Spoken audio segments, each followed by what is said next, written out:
As she finished speaking, she threw the thing she was holding towards Christina's lap and cried, "Catch!" Christina cupped her hands and caught the spinning object. It was a small gold crucifix. The second it fell into her palms, she gave a scream of pain. Then, as though seared by white-hot metal, she thrust it from her. "I feared as much," Molly said grimly. "And now we know the worst." Every night, when darkness falls, you become possessed by the devil.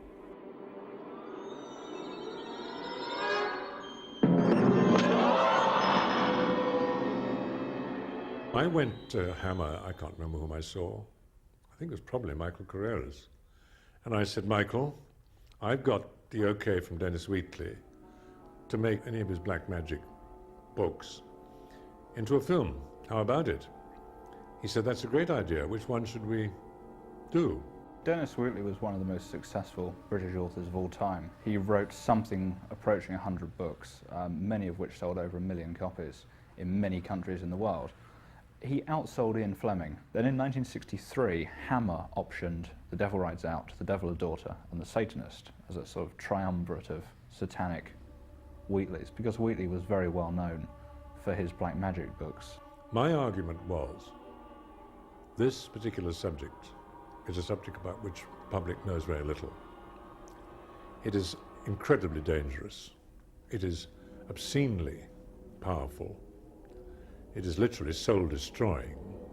And if we make this film, we will show the dangers of this kind of worship and belief. He was an authority on it.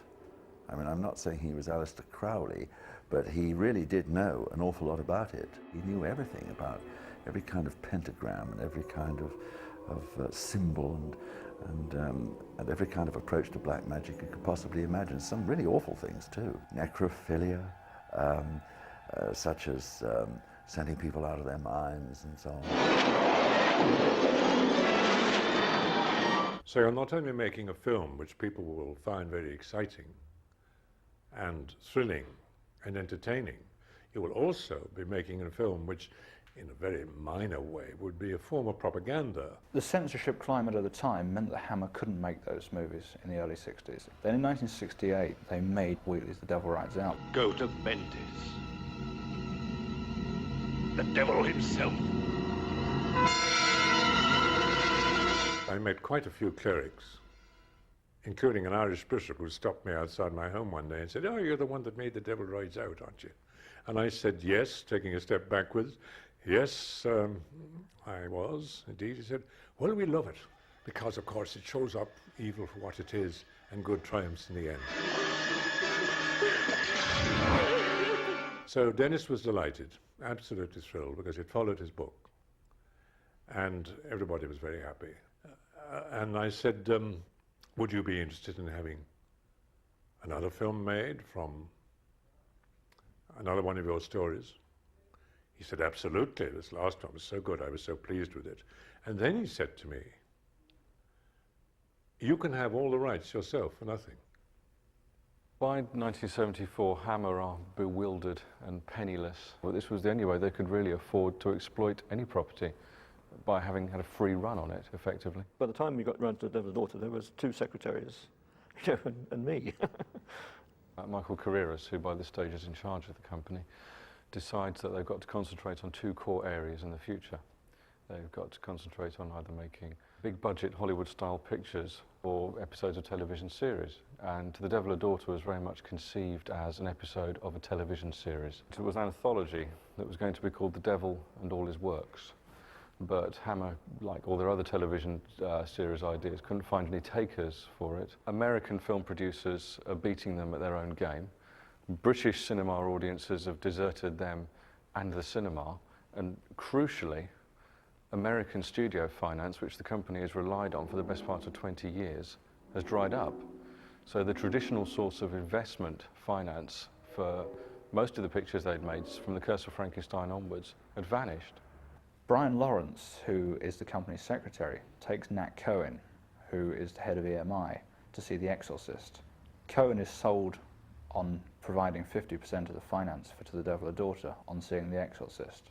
To film To the Devil a Daughter, as per the book, would require a budget of about $10 million back then. The book itself was set in, or written in 1953, I think, and evoked back to the war period, and they were very dated in terms of the sort of social context. And philosophically, they were somewhat, right-wing for the times. For a very obvious reason Wheatley never caught on in America, which is that he had a very British imperialist style of writing. Everyone was a jolly good chap, and all of his villains were dirty foreigners.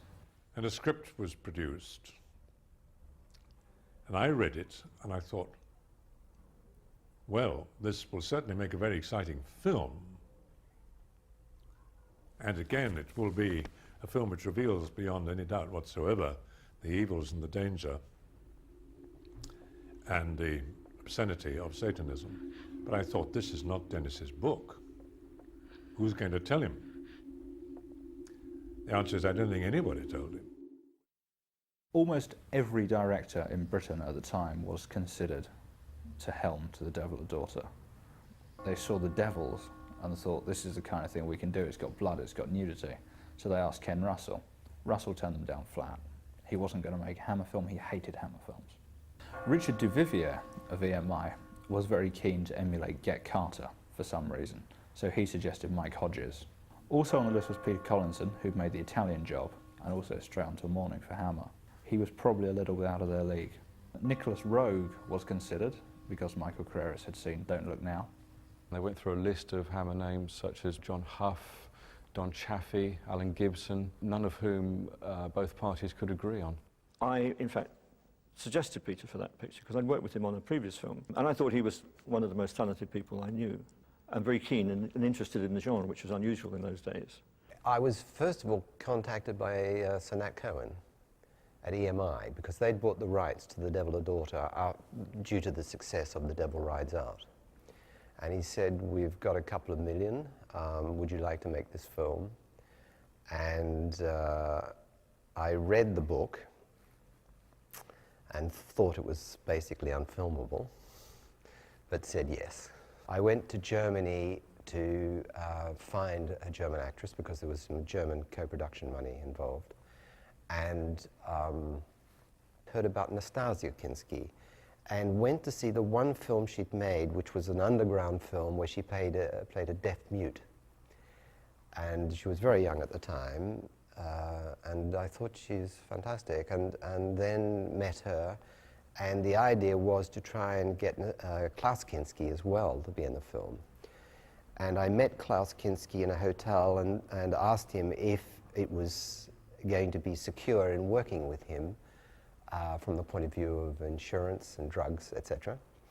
And he was very honest. He said, if it's longer than 10 days, I can't guarantee you anything. Well, we needed an American name for EMI to finance us, so Michael Carreras went out there and didn't get anybody.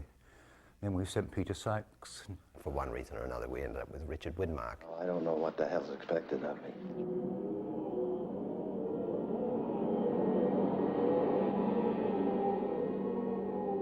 When you think about people like Christopher Lee and Honor Blackman and Denham Elliott and Richard Widmark, I mean, you're not talking second division. We had a fine cast, one of the best actors in the cinema that England's had in many years, Denham Elliott, who was superb. It was a lovely film because A, I love Richard, and B, Denham was an old mate of mine, and I hadn't seen him for ages, and we had long chats. It was great fun. Who's that squalid creature who's hooked himself onto John? If you compare it with Hammer's other films of the 70s, it's a big sprawling epic. No other Hammer horror movie went abroad on location. Well, we shot in this country, we also shot something in Germany as well, outside Munich on the lake. One of Skeggs's big strengths was that he was able to line produce or production supervise tight shoots on relatively limited budgets. However, he didn't have the benefit of his executive producer's knowledge or experience because Michael Carreras was in New York trying to raise money for Vampirella. So Skeggs was really trying to hold the thing together by himself. Literally, just before filming, I had a word with Roy Skeggs. We're going with a script which really isn't really good enough. We need to allow something in the budget to produce another draft. And he agreed. And Gerald Vaughan Hughes, who'd just written The Duelists, was brought on board. And literally, we started filming without a script. I had a copy of the last version of the script, and which I reckoned was unusable, and I think everybody thought so. I used to meet Gerald Vaughan Hughes every night in a trattoria who'd give me the pages for the following day. It was a fairly nerve-wracking business doing it. I was writing 10 days into the making of the film, so Peter Sykes was actually filming one end of the picture, and I was wondering what the hell was going to happen at the other end. I was watching the rushes, the dailies, and at some point, scenes were happening which I knew nothing about. New scenes were being written, and I said, "What's going on?" Peter Sykes told, I think, Screen International that we are known as the Pink Page production company because we changed the shooting script so much. They sent me some pages through, which didn't make a great deal of sense in terms of where was the line going to. So I remember talking to Peter Sykes on the phone, saying, well, where is you going with this? And he didn't know. Richard Widmark was furious because he was always saying, where is the bloody script? Please forgive me. I didn't realize what I was getting into. He was a difficult monkey, Richard, but he did keep storming out there because he doesn't suffer fools gladly. She doesn't seem to know much about anything. Hammer often had trouble when they brought in American people to play in their films, most famously Bette Davis, who allegedly was a tyrant on the set of The Anniversary and The Nanny. Tallulah Bankhead on Fanatic was drunk for most of production. They really didn't have much luck importing American stars. John, do you know what you're doing? I hope so. I think maybe if there was a difficulty for Richard, it was that he expected to do a job in a particular way, and that maybe our way of doing things is not quite the same as, if you like, the Hollywood way. There are a number of occasions when he tried to do a runner, as it were, and it was only Roy Skeggs that persuaded him to stay. Well, he rang me at 4 in the morning and said, I'm catching the first flight to Los Angeles. So I go and sit on his bed, 5 in the morning. Hey, can I go now? He had to go to everybody. Called us Mickey Mouse Productions, and nobody liked him. I was just having lunch one day in the canteen with Roy Skeggs, and Widmark arrived looking very grumpy and demanded money, because I think he was paid every day. I remember a spark asking him for a light on the set once. And why, I don't know, he just turned to me and said, I wouldn't give you the skin off a grape. Thump! And we had to separate them, the two of them, brawling like in a Western. We were called back onto the stage to do one final rehearsal before a take, and Richard suddenly stopped, and he said, where's my key light? And there was a sort of dreadful pause, and the director said, key light, Richard? And he said, yes. My key light, where's my key light? And he said, yes, I think perhaps that's David's area. That would be David Watkin, the lighting cameraman.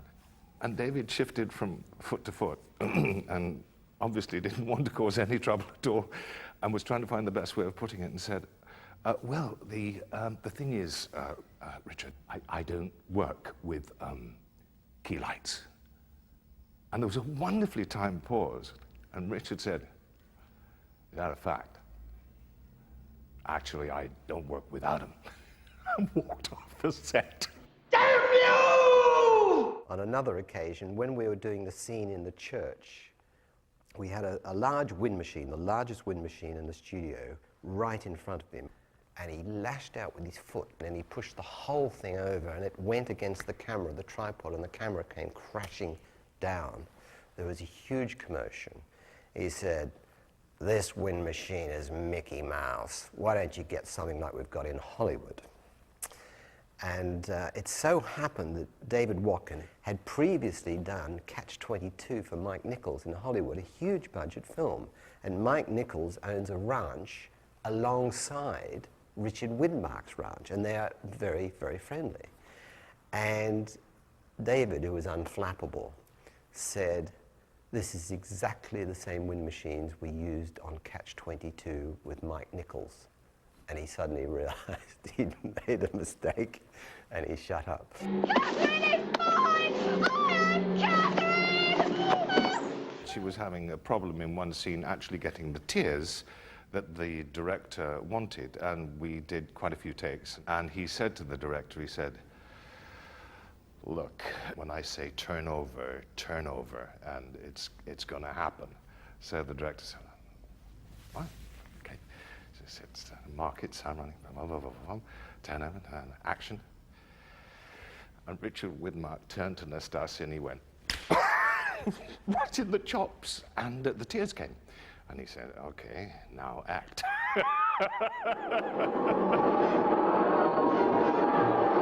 Now, what went wrong all happened within the last 5 to 10 minutes. Well, the ending we had was never really a fixed ending in terms of what actually happens. We tried and tried and tried, and we couldn't make it work. There is a sequence where Father Michael Rayner is preparing to sacrifice the girl. I'd finished my last bit of writing, and I was packing up to go, and Roy Skeggs came into my office looking as worried as he ever looked, and said, "You've forgotten about the blood. What are we going to do with the blood?" And I'd forgotten about the blood. I think it must have been a woman who was drained of all her blood, poor soul. I'd never known why.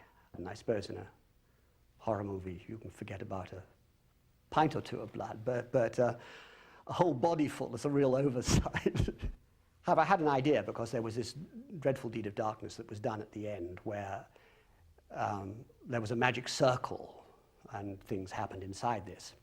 And I said, "Get the blood, put it in a great big pot, pour it out round the outside of the magic circle." And Roy seemed to think that this would do the trick. To protect myself, I have drawn this circle of blood all round this particular area. Nobody can cross it. The moment I cross it, there's divine intervention. It's a huge flash of lightning. I'm struck with it and flown over backwards, and I lay like that on the ground in a reversed position, crucified. And somebody, somewhere, decided that the ending, as originally filmed, bore a certain resemblance to the demise that Lee's character had suffered in one of his previous films.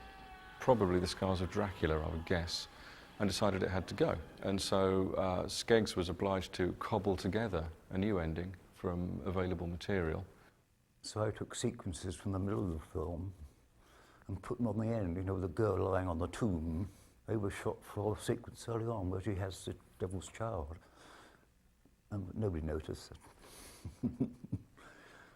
But the actual climax, is pretty awful. The idea of the Flintstone was potentially a good idea, but something much more could have been made of it in terms of it taking on some supernatural power or whatever. But at the moment, it happens too quickly, and it's a bit corny. But then we have the famous scene with the Brock, which baffles everybody. So I'm glad this is happening, because I'll get a chance to say to Peter, why did you do that?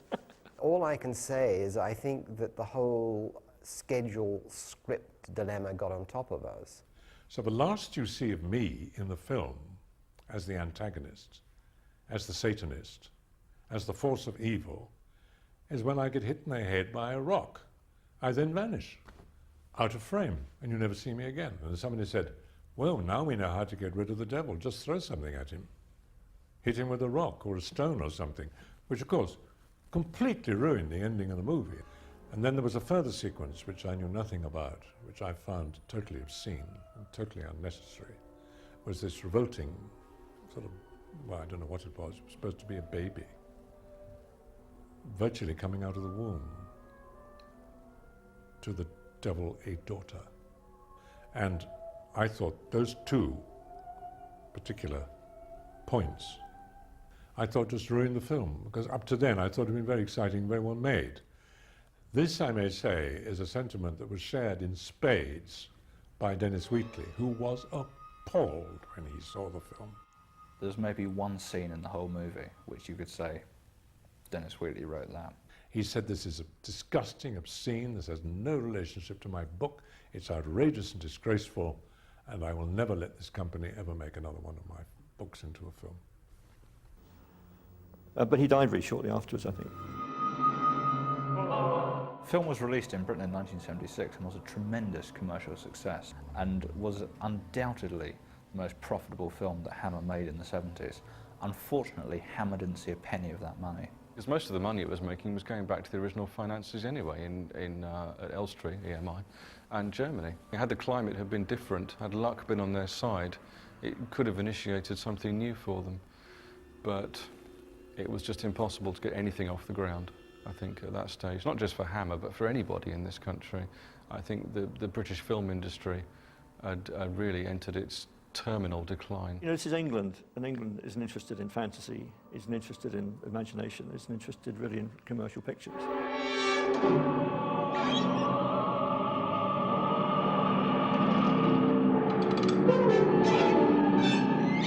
I think the whole generation of filmmaking sensibilities separate Devil a Daughter from every single Hammer film that went before it. To the Devil a Daughter is a film that was made 10 years too late. The basic Hammer product didn't change between 1957 and 1972. Unfortunately, cinema moved on without Hammer. When you had films like Night of the Living Dead, Rosemary's Baby, Texas Chainsaw Massacre, The Exorcist, those are the films that Hammer should have been making a year before Hollywood. That's how they became big in the 50s. That's how they should have continued to be big. But they got lazy. This is not meant to be a pun. They had played the vein out. There was nothing left in the mother lode anymore. It was the end of that company, and that writing was on the wall for some time. I am part of history. I realise that. Yes, oh, well, good.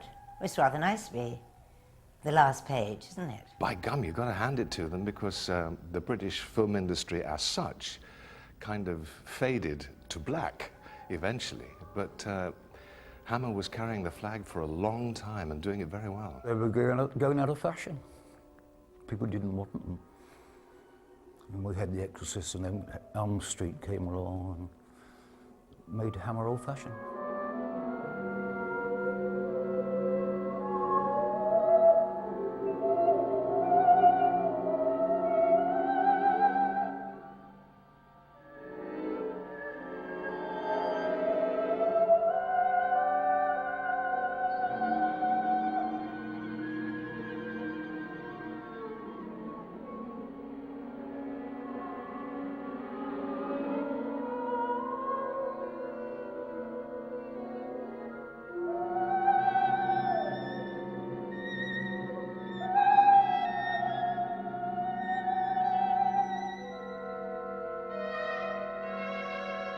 I haven't made a film for Hammer for 26 years. We hope to remedy that fairly soon, to make another one and remake, as I said earlier, The Devil Rides Out.